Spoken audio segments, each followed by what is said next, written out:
Bonjour à tous, bienvenue aux 1000 nuits de Bantam. Aujourd'hui, nous allons raconter une histoire sage intitulée « Soyez un lion, pas un loup ». Écoutons-le ensemble. La brume matinale ne s'était pas encore dissipée, mais le paresseux Afou mourait déjà de faim. Il marchait le long de la crête du champ à pas lourd, l'estomac gargouillant, mais les yeux roulant dans tous les sens alors qu'il se demandait où trouver quelque chose à manger. Ce serait génial si je pouvais en cueillir des toutes prêtes. Il fit claquer ses lèvres et ses yeux tombèrent sur les pommes rouges du verger non loin de là.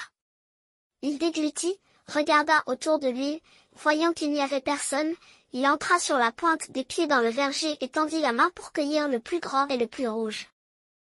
Et voleur de fruits! Un cri de colère retentit et le fermier se précipita en agitant un bâton en bois. Afou était tellement effrayé qu'il s'est enfui en rampant dans la forêt voisine. Il ne s'est pas assis par terre à bout de souffle jusqu'à ce qu'il soit sûr que le fermier ne l'avait pas rattrapé. « Quelle malchance !» murmura-t-il en frottant son bras écorché par des épines. Juste à ce moment-là, il entendit un bruissement non loin de là. Il retint son souffle, écarta les buissons et vit un vieux loup aux cheveux gris rampant avec difficulté sur ses deux seules pattes avant restantes. Les yeux d'Afou s'écarquillèrent. Le loup était maigre et ses pattes arrière semblaient avoir été déchirées par une bête féroce, ne laissant que des cicatrices tordues. Il ne pouvait ni courir ni même se tenir debout, il ne pouvait que traîner lentement son corps brisé vers l'avant. Mais étrangement, ses yeux ne montraient pas de désespoir, mais révélaient plutôt un sentiment de calme, comme s'il avait déjà accepté son destin. Comment un loup comme celui-ci peut-il encore être en vie? Afou marmonna pour lui-même. La forêt est pleine de dangers et de bêtes féroces. Un vieux loup handicapé ne peut ni chasser ni se protéger. Il aurait dû mourir de faim ou être mis en pièces depuis longtemps. Mais il semblait être vivant et en bonne santé, et sa fourrure était même relativement propre, pas comme s'il était affamé depuis longtemps. Juste au moment où il était perplexe, un faible rugissement retentit au loin. Afou frissonna de tout son corps et leva les yeux, il vit un lion majestueux marcher vers lui, tenant un gros morceau de venaison ensanglanté dans sa gueule. C'est fini. Afou utilisa ses mains et ses pieds pour grimper rapidement à l'arbre le plus proche et s'accrocha fermement au tronc, craignant d'être découvert par le lion. Le vieux loup, incapable de bouger, ne pouvait que rester où il était, regardant la bête qui approchait. Cependant, la scène suivante a tellement choqué Afou qu'il a failli tomber de l'arbre, le lion s'est approché du vieux loup, a baissé la tête et a placé la viande à côté, puis l'a doucement poussé avec son nez, comme pour confirmer si tout allait bien. Le vieux loup gémit et baissa la tête pour déchirer le morceau de viande. Le lion se retourna et partit, disparaissant dans les profondeurs de la jungle.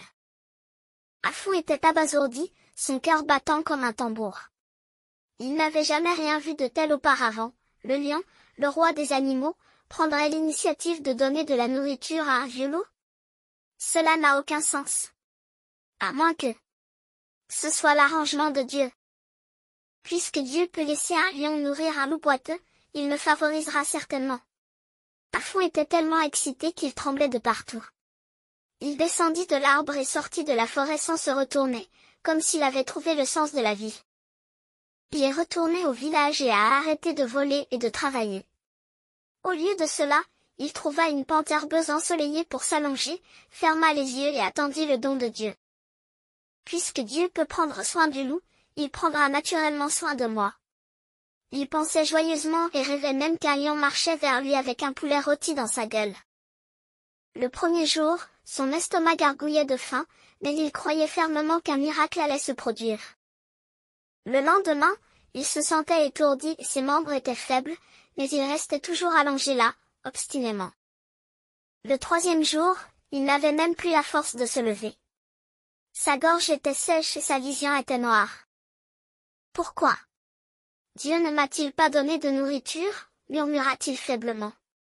Finalement, il lutta pour se relever et se dirigea en titubant vers le village, où il rencontra sur le chemin le sage errant.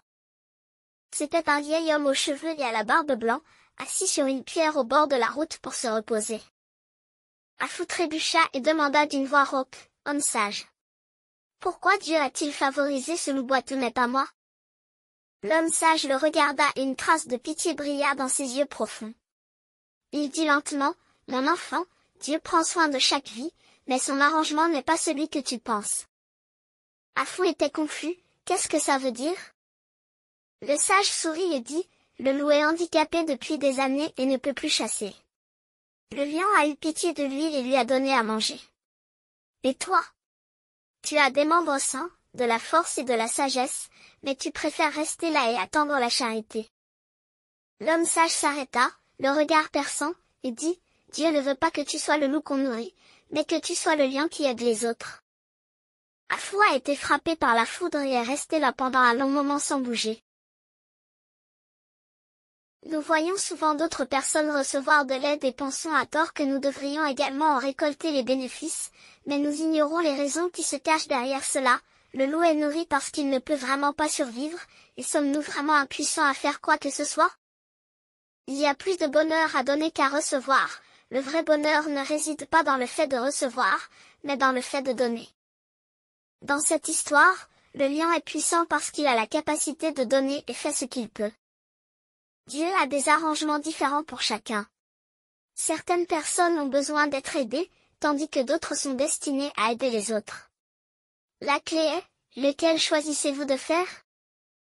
Ok, les amis, l'histoire est terminée. Est-ce que cela vous a permis d'en tirer des enseignements? Si vous attendez un miracle, vous pourriez aussi bien vous demander, êtes-vous également celui qui devrait créer un miracle?